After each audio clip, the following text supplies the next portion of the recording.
This episode is brought to you by Candy Crush Saga. The holidays can be pretty hectic, so take a little time for yourself with the ultimate holiday treat, the classic Match 3 puzzle Candy Crush Saga. And right now, you can catch the limited time event, Sweet Surprise Season, and win sweet daily rewards like a super rare party booster and up to 10 gold bars. Don't miss out. Play Sweet Surprise Season and Candy Crush Saga and crush it this holiday season now until January 1st. Download from the App Store, Google Play, or Windows Store for free. Terms and conditions apply. Adam. Bo? Travis? Yes. My Christmas tree is gorgeous. It's the best Christmas tree in the entire world. It is 30 feet tall, and it is 12 feet around, and it has 30,000 lights on it, and it's anyway, you guys should come and see it. Can I ask you what hallucinogenic drug you're taking? No, it's real. It's okay, fine. My Christmas tree's 5 feet tall. How are you guys doing? 9 feet. Yeah, well, Christmas trees, supply chain, all that stuff this year. I always go late, and I always go for the really good tree. You know, there's like the stinky tree, and then there's the trees they sell at, let's not name names, like Whole Foods or Home Depot, but not to name names. And I don't get those. I get them from like the farmer dude, and I try to get the Fraser fir because they're the better one, right? I mean, the balsam. Do you say balsam? Balsamic vinegar. But it's nice to know these trees are named after two famous actors, Martin Balsam and the TV show Frasier. Hey baby, I hear the blues are calling, tossed salads and scrambled eggs. Mercy. Oh, No? that's spelled different. I thought they were talking about Walt Frazier. He's with a Z. Well, Fraser Fur doesn't have an I like the show. Well, Anyway, guys, so I'm convinced that there was even a story last year from Home Depot where Home Depot got sued somewhere in the Midwest for saying they were selling Fraser firs, but they were selling balsams. Now, that might not seem like a big deal, but balsam fir trees are more fragile, whereas Fraser trees are more expensive. So essentially, cheaper trees were being sold at a higher price. In New York, Home Depot saying the incident was an isolated labeling error and says... And if Home Depot, let's just say maybe it was a clerical error, but maybe Home Depot was scamming people. Maybe. Scandal. But maybe they didn't know. How would they not know? They're selling oh, you're right. Because when you go to Home Depot, they're like, well, you could get this board or this board. And, they have no idea what they're talking about half the time. I imagine, as with every time of year, there must be tons of Christmas tree scams. No doubt about it. Yeah, there's tons of Christmas tree scams out there. You used to work doing Christmas tree stuff, didn't you? Yeah, with my cousin, or for my cousin, more specifically. I did computer stuff to kind of help with the logistics of Christmas tree deliveries. So just when you thought it was safe, Christmas trees are online. But now, Travis has branched out. Ew. He's taken root in a whole nother area. Now, I know you guys would say to me, leave me alone, but, Why? Anyway.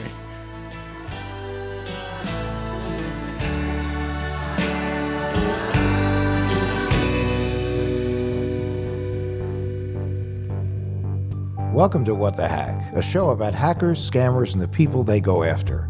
I'm Adam Levin, cyber Christmas tree in spirit. I'm Bo Friedlander, the happiest little cyber elf you ever did not meet. And I'm Travis Taylor, proud cyber Grinch.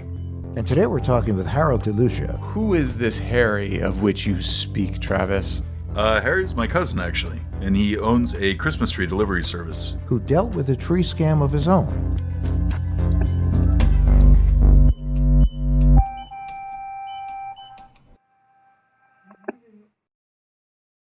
Dum da da dum dum.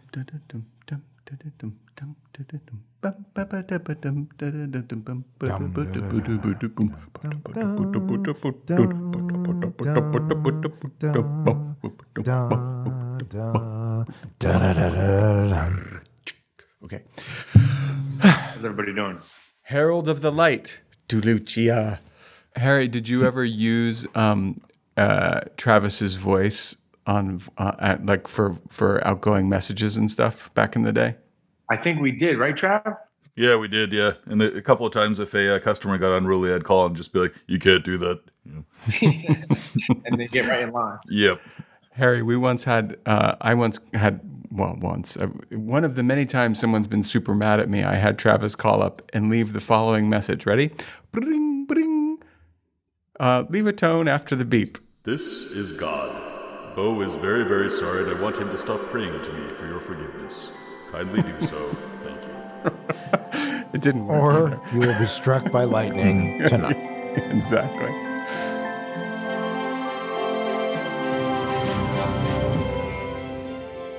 So, Harry, where are you from?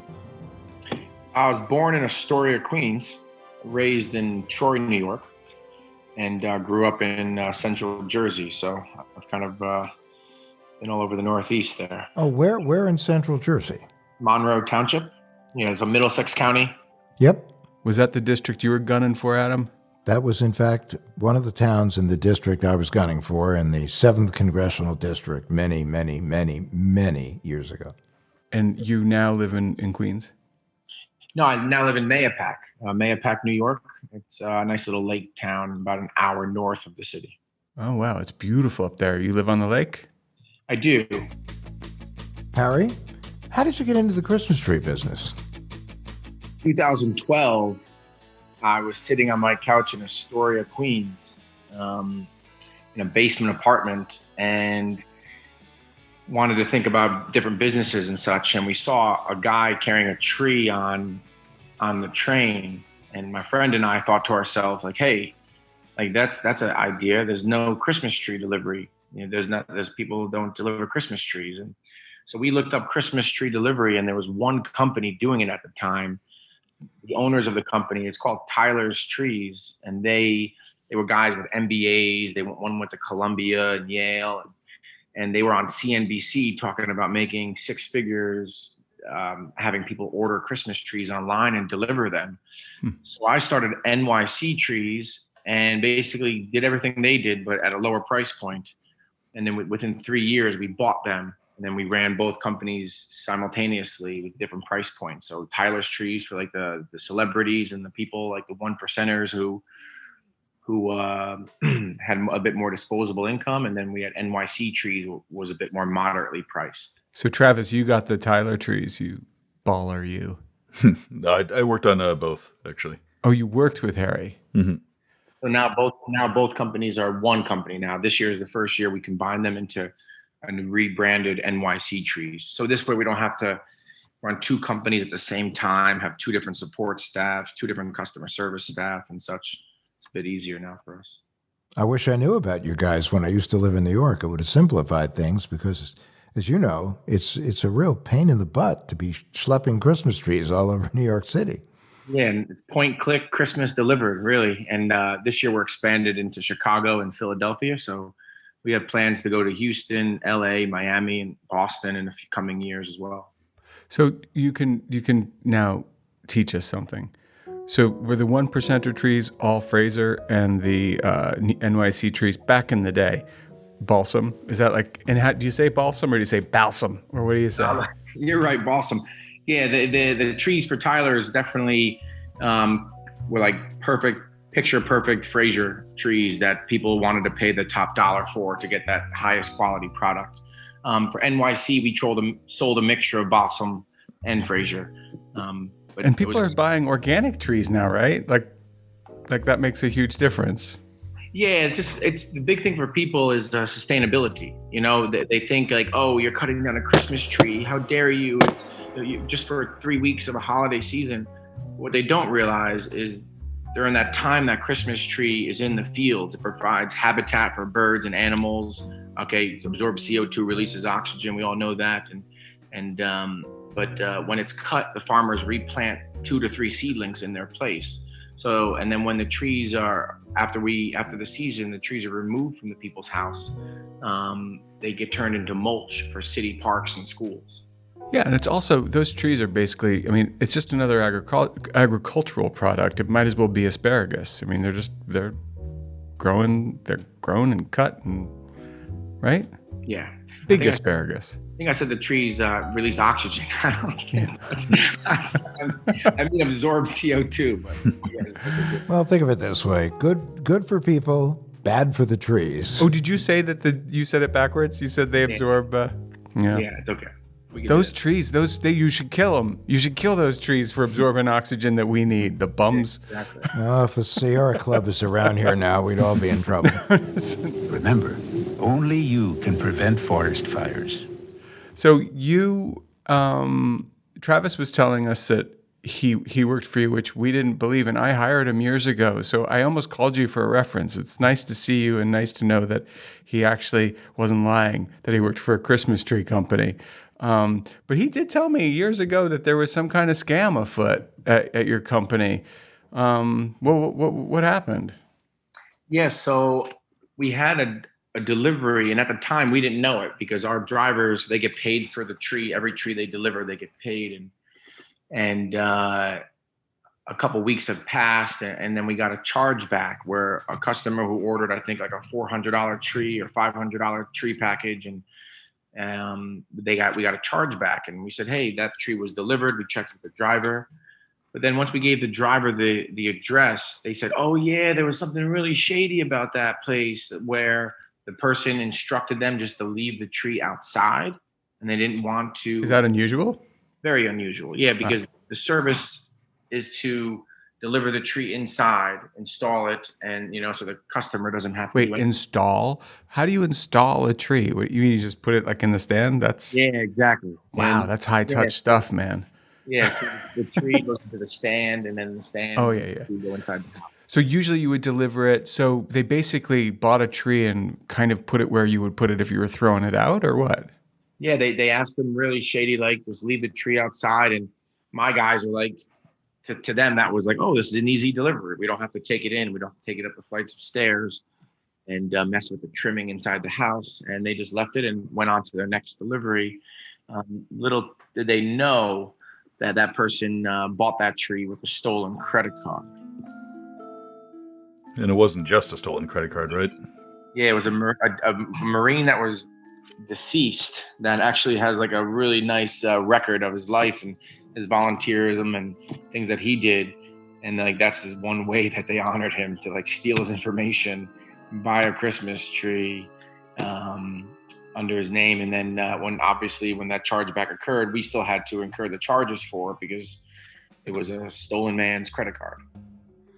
So do you think they were doing this to get the tree for themselves, or to get the tree that they could turn around and resell it to someone else? Oh, for themselves. Yeah, for sure. Which is that's a really weird mental image. I think that's one of the things that stuck with me about that, because stealing someone's credit card number is one thing. Stealing someone who is recently died, their credit card number, that's even worse. Doing that from a serviceman who died overseas, that's really bad. Oh, wait, so he was a serviceman who died like in active service? Yeah. Man. And to do it during Christmas, like that's right. Holidays. Like the world can be so crap all year round, but then Christmas, we're all kind of extra jolly. Everybody's nice and cordial, and you help that person cross the street, and you let that other car go. But yeah, this guy was taking advantage of a family and a man who lost his life for this country, and just to get a Christmas tree, just to get a very expensive tree, like one of our bigger ones, or I can't remember exact size, but. Well, he's a candidate for, like, we send him to the Home Alone house and see if he can survive that little kid. Sounds like someone who needs to get beat. Clearly, this is not a Jimmy Stewart movie, that's for sure. Definitely. Keep the change, you filthy animal. So how did you find out it was stolen? Because the chargeback, and then once I believe, and Travis can elaborate on this, once that Shopify gave us a chargeback saying that this person didn't authorize this charge, I'm guessing that was his family. We said, no, we did deliver it, but the addresses didn't match up and stuff like that. And then I believe we did some investigating, Travis, right? Yeah, we looked up his name and then just saw that, he had died fairly recently. Yeah. And so the family the family most likely did get this charge, and they had a Christmas without their loved one who had died overseas, and then this crap to deal with. Wow. Merry Christmas. Do you want to know what it's like to hang out with MS-13 in El Salvador? Or how the Russian mafia came to Brooklyn in the late 1990s? Or why Swedish gang members love to throw grenades? The Underworld Podcast is a show about organized crime all over the world, from the first gang lord to the current kingpin. Hosts Danny Gold and Sean Williams are investigative journalists who've worked all across the globe, covering the most insane crime stories, from interviewing cult gangs in Nigeria to chasing meth barons through the Burmese jungle and way, way more. Mixing in thorough research and some of the best gangster history in recent memory, they're bringing you a new episode every week. We're talking Taliban, triads, warlords, drug lords, and scammers from Brooklyn to Beijing and far beyond. If you want a deep dive into the criminal underworld with two journalists who have reported on it all over, give it a listen. The Underworld Podcast. Listen and subscribe wherever you get your podcasts. Hey everybody, I'm Amy. And I'm her husband, Chris. Every week on True Crime Recaps, we're bringing you twice the crime in half the time. How would you like to hear about 3 terrifying Amish murderers in less time than it takes to stalk your ex on social media? Here's how it works. We scour the internet for all the bizarre details to bring you some really out there recaps about the worst of the worst. What could be better? Our favorite recap so far has got to be the one about Ed Kemper. I swear if you didn't know he killed 10 people, you'd want to have a drink with him. If you've got less than an hour to get your true crime fix, True Crime Recaps is the show for you. After all, you've got a lot of mysteries to solve. Pause whatever you're listening to right now and go subscribe to True Crime Recaps for free on Apple Podcasts, Spotify, or wherever you get your podcasts so you never miss a recap. Have we got a story for you? We'll see you there.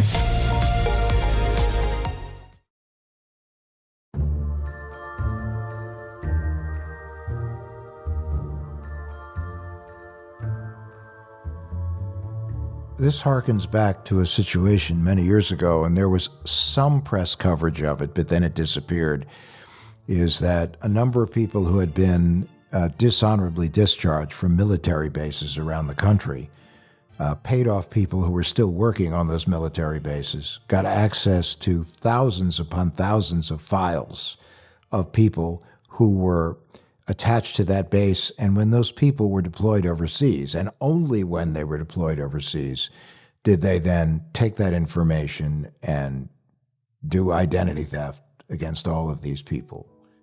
And it was outrageous. And it came at a time where they really didn't want to do an enormous amount of press because there was an issue about how good the armor was for the vehicles that were being used overseas in the war in the Gulf. And there was already complaints about the fact that we weren't sufficiently protecting our troops. And that was over there. And the last thing they needed to have was information coming out that we were also not protecting our troops in terms of what was going on over here. Curious. Harry, how common is it to have these scams around Christmas time? I mean, do you run into them a lot? Yeah, I think over the years we ran into a few of them. But now any charge that we get that says that has even a moderate level, there's different levels like low level, moderate level. Of what? Level of what? Fraud. I believe Shopify labels it because maybe there's an address didn't match up, or they had to put the card in multiple times. That might be a low level. If they had to match. They use like a green, yellow, and red system. So if I am just an idiot and I put in my 3-number code, whatever that code is called, the CCV, wrong a few times, it'll show up as low level? No, I don't think Kevin even knows how to use a credit card.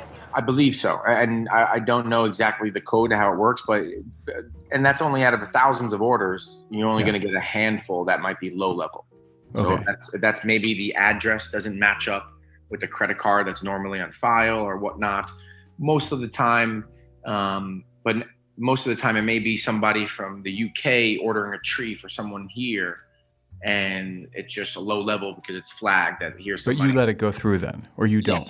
Well, they all go through, but when there's high level, we call and we communicate with them, like, just want to make sure that you made this purchase, because now we've improved our best practices, so I don't get hit with a couple charges at the end of the year that people are, having chargebacks, and then I'm coming out with my own. So it affected you. You changed your game to make sure this doesn't happen. Absolutely, and our whole system has changed now, where each tree has to be taken a picture of for confirmation, a picture where it's installed. The customer has to sign. So we kind of like, dot our I's, cross our T's completely now. Great plan, Harry. Well, that was one of the tricky things before, because you do next day delivery. So if someone orders something one day, they get it the next. If the tree is up, or in the case with these drivers, if they leave it outside someplace, the tree is gone. I mean, even by the time you find out about the chargeback. Yeah. So one of the questions when you talk about the 1%er Christmas trees, just interested, what does a 1%er Christmas tree cost these days?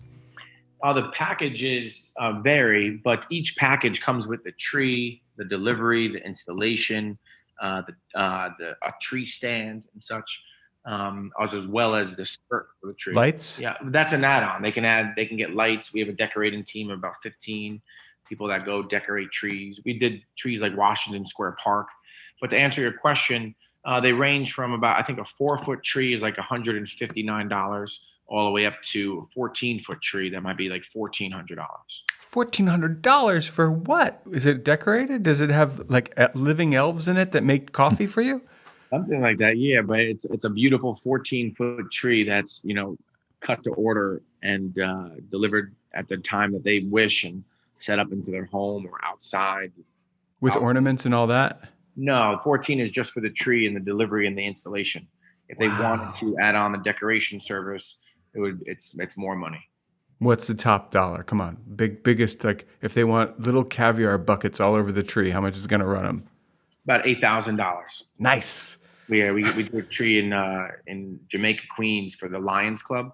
Yeah. 18-foot tree. They want it decorated, the whole nine, and it's about $7,500 to $8,000.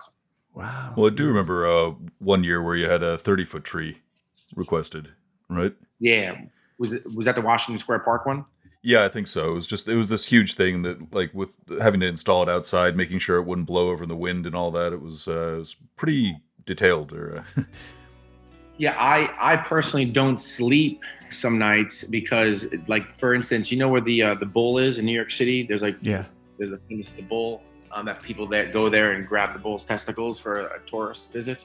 I'm in New York. They, in the park there at I think it's called Bowling Green.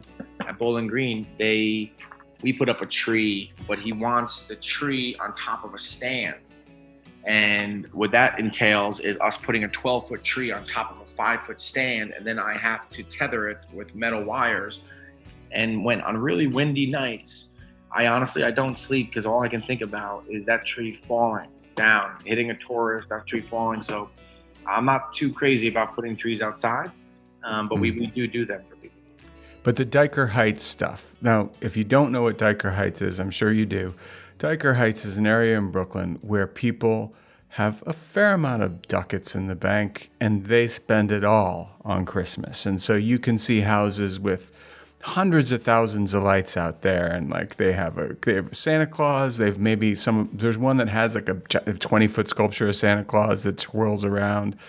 You do any of that kind of stuff? No, we don't do big, large installations like that. The most we'll do is like a hotel lobby. Mm-hmm. We do hotels and building lobbies and stuff. We'll put some garland around, but we really just primarily stick to trees, tree decorating, tree lighting, and tree removal after the season. So after the end of the season, we remove the trees and then partner with the Parks Department to be able to turn the trees into mulch. So all I want to know is, based on your experience in the Christmas tree business, what do you think the Christmas tree in Rockefeller Center probably costs them? $2 million. Wow. Because it's, again, I'm speaking on not the most knowledge with that, but from what I've been told in the industry, there was a gentleman I knew that had the contract years ago, and I think it's connections, it's a little bit of mafia, and there's a construction company that now has that contract, and it's years ago it was over $1 million. So he and I both think that it's at least over $2 million. I mean, they're both. Well, that's a number. Harry, I have a Norway spruce for you, baby. Oh yeah, I do. It's like 120 feet tall. It's huge. A Norway spruce. I learned my lesson there. I needed to find a tree for a very affluent client who we have to like sign an NDA to go into her home and such.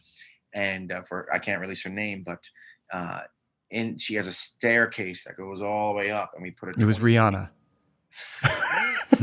I'm going to give you to the count of 10. We put a 20-foot tree inside this staircase. Wow. And so it's 3 floors, this townhouse in New York. So when you go to the 3rd floor, the top of the tree is at the 3rd level, and it's this beautiful, beautiful sight. But to get it into that space, like people just they expect it, but they don't understand what it entails.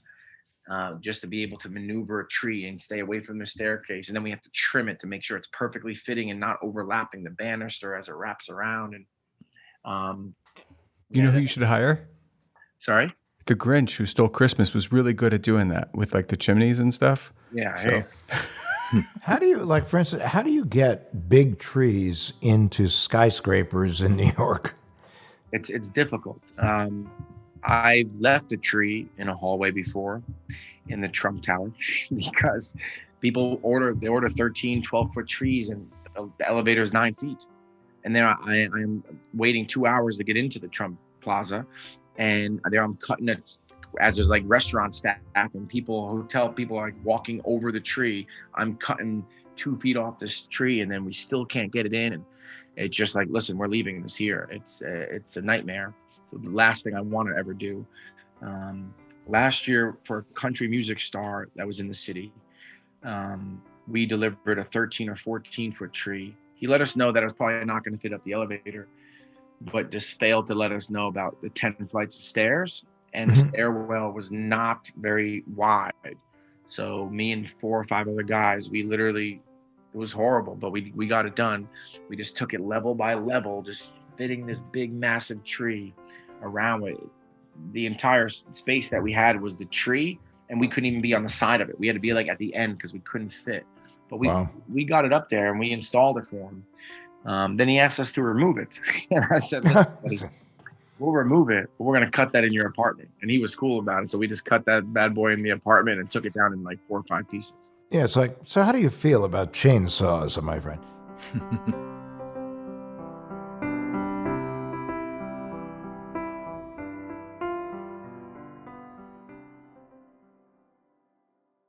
Travis, I know you've been using the public app to trade stocks and cryptocurrency. What's all this business about buying slices of stocks? It's a really cool idea, actually. Instead of needing to buy an entire share, especially for a pretty expensive stock like Apple, you can just buy a fraction of it, as little as $1. So I hear there's a social media component to it. Do people actually share good information on there? They do. I've never really been too financially savvy, so it's been really educational for me to be able to see not just what people are investing in on the platform, but also why. So they'll explain a little bit about why they think it's a good investment and a good place to store their money. So you like it so far? Well, one thing that I looked for right away and was very satisfied with the result was that they have a strong privacy policy.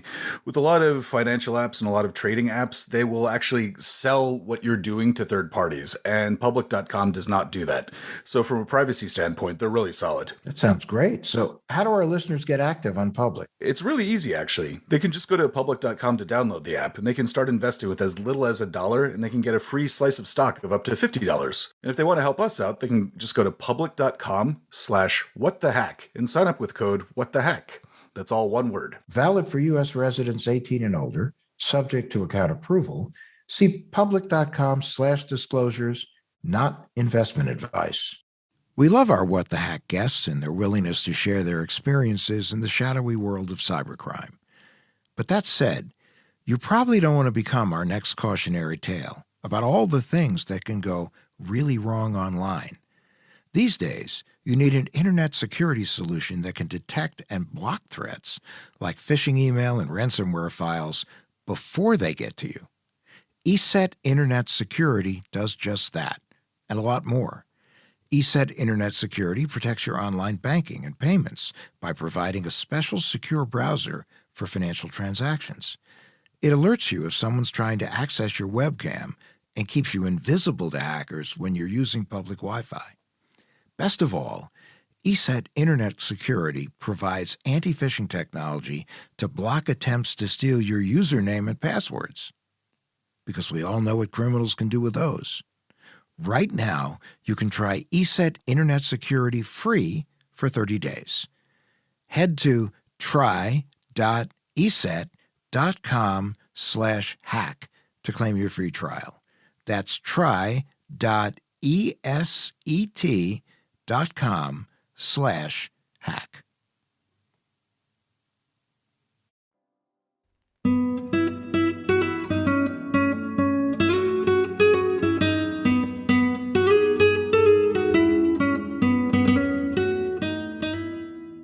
Based on what you went through with this particular tree, and this was obviously a teachable moment, what are things that business owners should be looking out for in order to avoid this kind of scam?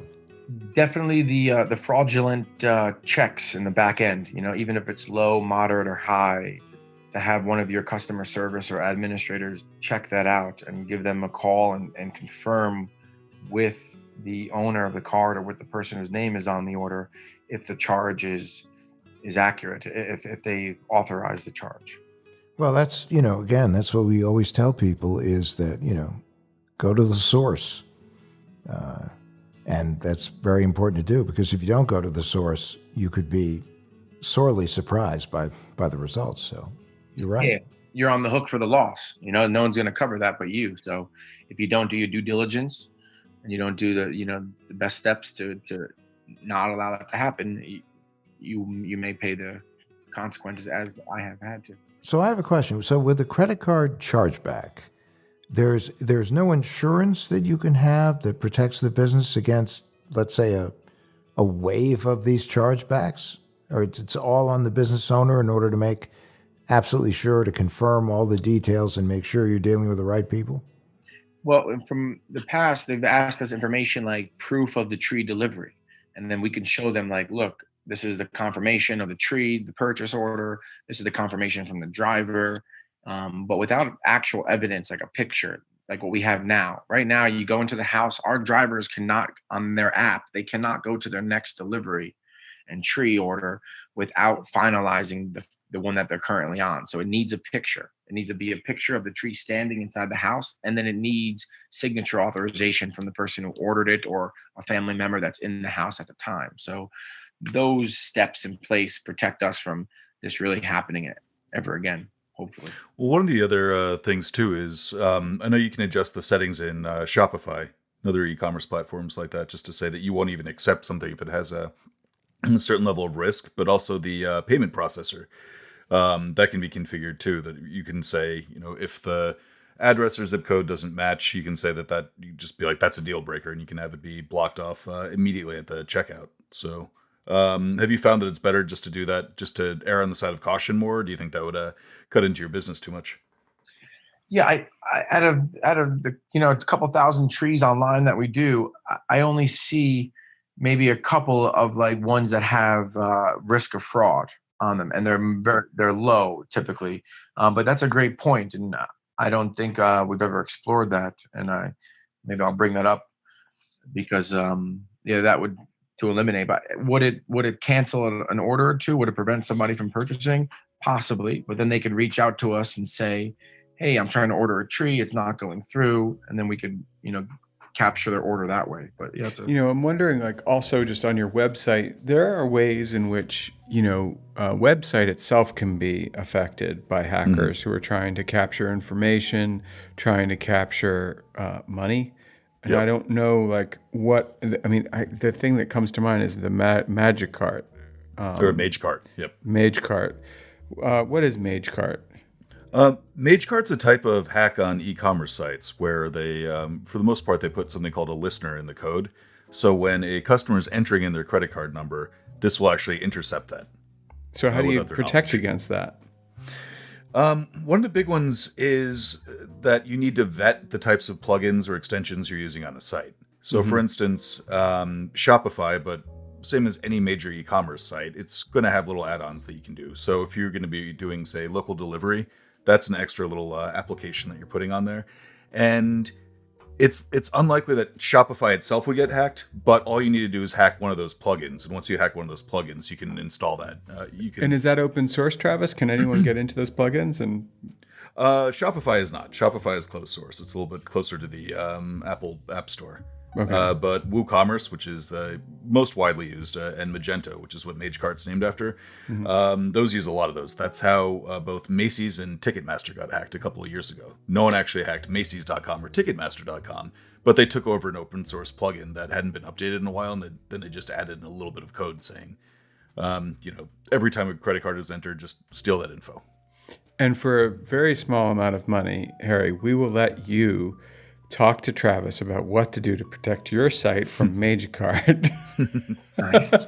We also want your customers to know that if someone comes in their apartment and takes a picture, you're not invading their privacy, you're protecting yourself in the transaction. We actually had a couple of clients, according to some of my drivers, that like, oh, what are you doing? You're taking some of these people's apartments, they're taking like it's a personal elevator that may go up to the library room or something, and they're like, no, we're just authorizing, the delivery. It's part of our process. But yeah, that's a good point to let them know that we'll be taking the pictures too as part of the transaction and not. It's not a bad idea because out in where I live, all of the delivery people they have to take a photograph of the package in their hand at the door. And in fact, where Bo lives, the delivery people come by horseback. So it's and the packages get stolen half the time by the local bears. That's true. Yeah. So now another step we're taking is last year, the first time ever, we had an issue with damage to a client's apartment. And prior to, which I consider possibly fraudulent as well, prior to the delivery, the lady who worked with the Biden administration was very, very, very keen on letting us know that if there's any scratches around on the floor of her 5,500 square foot Soho flat, that you can't. How big? 5,500 square foot. You can't replace any of it. The entire floor needs to be replaced. So I'm like, hey, that's not an issue. We do deliveries all the time of that size tree. And one of my managers said, listen, this sounds like a little bit of a red flag. The lady keeps on mentioning her floor, and if there's damage, their whole thing needs to be replaced. So we went in there. We put a protective layer down on the ground. Everything was perfect. I was on site for it too, to ensure that it was perfect. Mm-hmm. And sure enough, a couple of days after we removed the tree, she sends us pictures of a scratch that was near where the tree was, and saying that it's our fault that the stand scratched the tree. And I said, no, we had this protective layer. There's no damage to the protective layer. But our insurance had to pay it out. It was like $45,000 to replace her entire floor. Yeah. And we had to replace her floor, or the insurance company did. And they said that we didn't have any pictures of the area prior to the install. So it's like, oh man. This is why they take pictures now at parking garages, because they want to show like the car had no scratches on it, or it did. And if they have dents, like that is insane. And that is a good scam. That actually, you saved the best scam for the end of the episode, which is somebody who knows they want to get their floor replaced. So they tell you this whole rigmarole, make sure you're bonded, and then they nail you. Yeah, it was really something else. And I just couldn't believe it that I didn't take the precautions, knowing that my manager was like, hey, this is like a red flag to me. And I was like, no, we deliver these trees all the time. It's not an issue.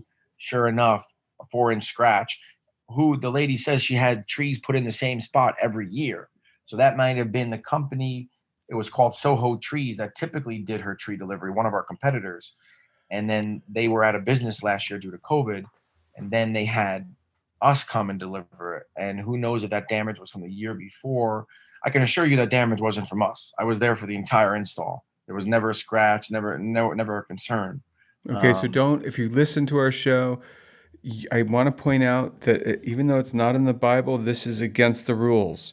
Do not get your floor redone by getting a delivery Christmas tree and making a big deal and then, making them pay for it. That's not cool. Yeah. Again, it kind of does go against the spirit of Christmas too. Yeah, it's not quite the same as going after a fallen soldier, but. Hey, Harry, one last thing we neglected to ask you in the beginning, and that is this your full-time gig, or are there other things that you do? Yeah, no, I do quite a bit. I'm a public school teacher in New York City. I teach at Columbia Secondary School, phys ed and health. And then I also, besides the tree companies, I own and operate Putnam Paint, which is like a paint and contracting company in northern Westchester and Putnam counties in New York. When do you sleep? I do. 5-6 hours, I'm ready to roll. So, Harry, if people are looking to order a tree this year or next year, where can they find you and your company? Yeah, they just go to nyctrees.com, and then they can pick the size of their tree they want and the date that works best for them, and boom, Christmas is delivered. So we deliver everything but the presents, even decorate and install lighting. Oh, it's great. Okay, so that is the sound of a child filled with joy for the holiday. It's Santa! Oh, my goodness! Yeah, they can go to nyctrees.com and order their tree delivery, and our Christmas elves will deliver to their home, office, place of business. Is that one of your elves, by the way, that we just saw? That's our main one right there.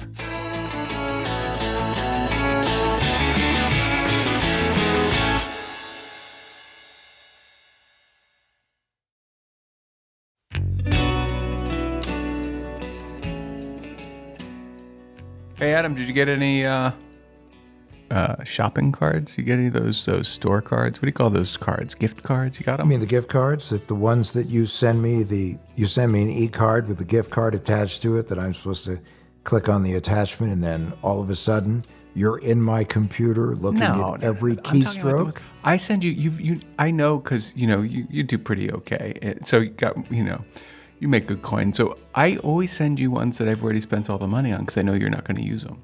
So it looks like you got $100 and then.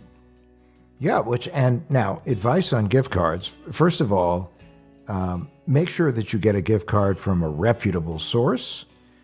Be very careful if someone says, I can give you a deal on gift cards, or you can get several free gift cards if you only give us this particular information. Oh, wait, you mean like a dude selling like a gift card on the sidewalk outside of a store or something? Well, it's the digital equivalent it's the digital dude selling the gift card somewhere online. And the other thing, too, is if you're going to get a gift card at a well-known retailer and you're physically in the store, make sure that you buy the gift cards that are available behind the cashier or right in front of them, as opposed to those that are somewhere off to the side. Why? Because someone can come when no one's looking, they can take off the back, look at the code, which activates it, and then put the little protective covering back. Well, they may just leave it scraped off, actually. If you don't see, if you don't look. Also, yeah. They might leave it scraped off, which should also be red flag.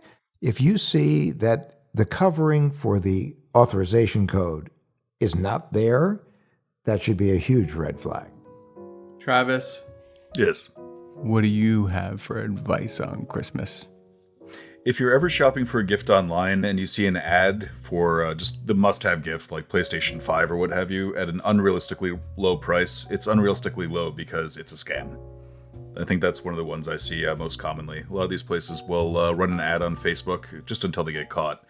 But they'll say that they're selling something at a cut rate price, that they're having a going out of business sale or something like that. And it's just, that's how they snag people. No, and the truth is the toy is still on a boat circling around a harbor somewhere in a container because supply chain's real.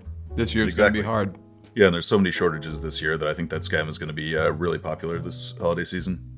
I think the most important thing to keep in mind whenever you're shopping online or you're doing anything involved in the Christmas holidays is you are giving the gift. You are not supposed to be the gift that keeps on giving. Yeah, and that, there is danger everywhere, I have to say. Like even the Home Depot story where they may have been selling, Fraser as balsam as Fraser or whatever. I mean, that may have been a mistake. Maybe someone just labeled them wrong or entered them into a computer wrong. But you know, just you gotta have your wits about you in the holiday season, because the pitfalls are everywhere.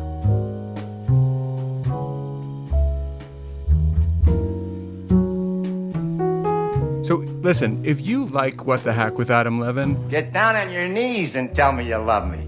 keep listening. Download it every week. We're here every week, and you can really help people find the show by doing a few things. One of them is writing a review. But if you don't have time, Adam, what else can they do? Give us 5 stars. And we're available wherever you get your podcasts.